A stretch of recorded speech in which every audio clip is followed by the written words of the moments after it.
పంచాంగ శ్రవణం ఎందుకు వినాలి?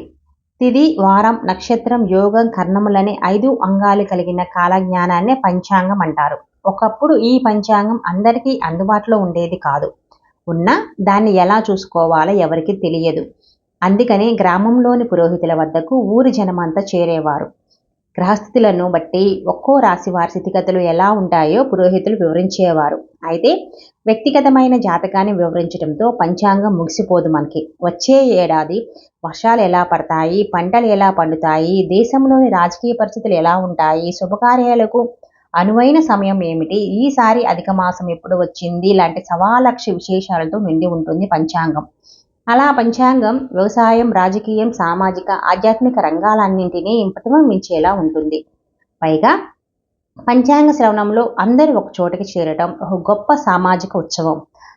ఇక పురోహితుల వారి నుంచే అప్పటికప్పుడు సందేహాలను తీర్చుకుంటూ, చేయవలసిన పరిహారాలు తెలుసుకుంటూ కాలాన్ని సద్వినియోగం చేసుకోవటం ఒక చక్కటి అనుభూతి. అందుకే పంచాంగ శ్రవణం చేసిన వారికి నవగ్రహాలు సకల సౌఖ్యాలను అందిస్తాయని అంటుంది ఫలశ్రుతి.